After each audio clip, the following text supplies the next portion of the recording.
Welcome to The Explainer. Today, we're diving into one of the most talked about, most marketed, and honestly, most debated hormones out there, testosterone.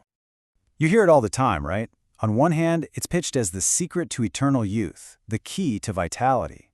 On the other, you hear these whispers about it being a serious health risk. So, which is it?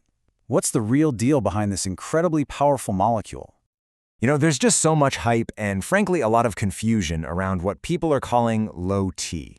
It's ballooned into this huge industry, but the actual science, well, it's a whole lot more complicated than the ads would have you believe. So, that's what we're going to do today.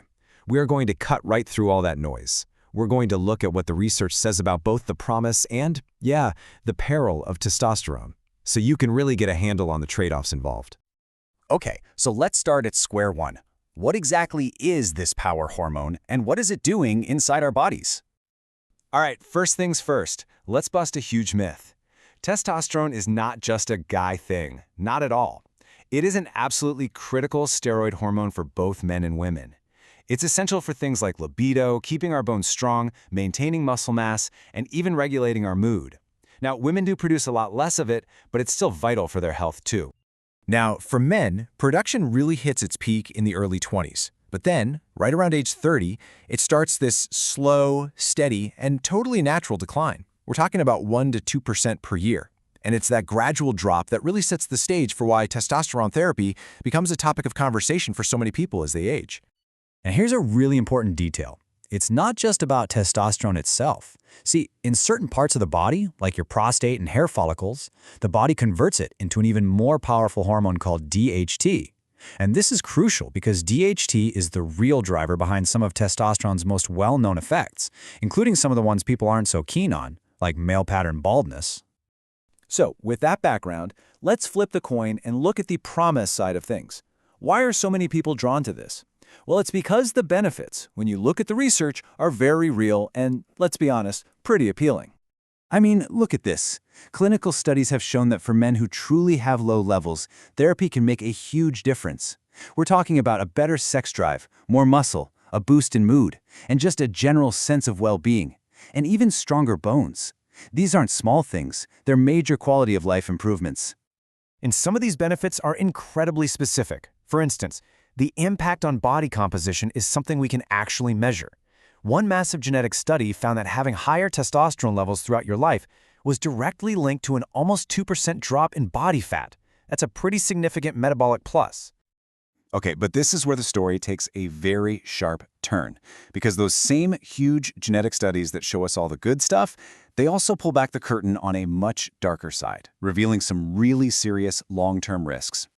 And here it is. This is the core conflict, the central dilemma of this whole debate. That very same study found that lifelong higher levels of free testosterone were linked to a staggering 51% increased risk of prostate cancer. That is not a small number. It's a massive flashing warning sign. And the potential downsides don't end there. The data also points to a higher risk of high blood pressure, that male pattern baldness we talked about, and even a condition called spinal stenosis. It can also mess with your cholesterol by lowering the good kind, HDL, and cause something called polycythemia, which is a fancy way of saying your body makes too many red blood cells, which can actually thicken your blood. Not good. Now, you'll also hear people debating the different types of hormones. You've got bioidentical, which are made from plants and are molecularly identical to what your body produces. Then you have synthetic hormones, which can have a different chemical structure. It's a complicated debate, especially since a lot of the custom-made bioidentical hormones aren't actually regulated or approved by the FDA. So, with this really clear picture of benefits on one side and serious risks on the other, where do you even begin? Well, the science is pretty clear that before you even think about therapy, there's a much more fundamental approach that has, get this, only upsides. And it all comes back to lifestyle. It's not sexy, but it's powerful. According to the U.S. Department of Veterans Affairs, probably the single most important thing a man can do for his testosterone is just manage his weight. And here's why. Excess body fat, especially around the belly, actually contains an enzyme that converts your precious testosterone into estrogen. It's a hormonal gut punch. So here are the 4 pillars, all backed by evidence. Number 1, manage your weight. Number 2, exercise, and you want a mix of lifting weights and cardio. 3, Get 7 to 9 hours of quality sleep, because that's when most of your testosterone is made. And finally, number 4, get a handle on your stress, because the stress hormone cortisol is basically the enemy of testosterone production. And look, the impact of these lifestyle changes is not just some feel-good idea. It's real. Studies show that for every single point you drop on the BMI scale, your testosterone can go up by about a point. That is a direct, measurable benefit you can get all on your own. No prescription needed. Okay, so let's put all the pieces together. What's the final verdict? Well, the truth is, there isn't one. There's no single right answer for everyone. It really comes down to a personal calculation. The choice to start testosterone therapy is really a classic medical balancing act. You've got clear, tangible benefits, feeling better, looking better, improved libido on one side of the scale. And on the other side, you have these very real, scientifically backed long-term risks, including a much higher chance of getting prostate cancer. So let's just quickly recap the big takeaways here. First, testosterone going down with age is normal. It's just a part of life.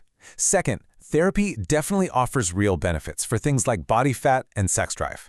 But, and this is a huge but, long-term data ties higher levels to some scary health risks like cancer. The safest and most powerful thing you can do first is focus on lifestyle. And finally, and most importantly, any decision about therapy is a conversation you absolutely must have with your doctor. And that kind of leaves us with a bigger, more philosophical question, doesn't it? As science gives us more and more power to tweak and change our own bodies, the truly difficult question isn't, can we do it? It's, should we? And how do we make that choice wisely? That's something to think about. Thanks for tuning in.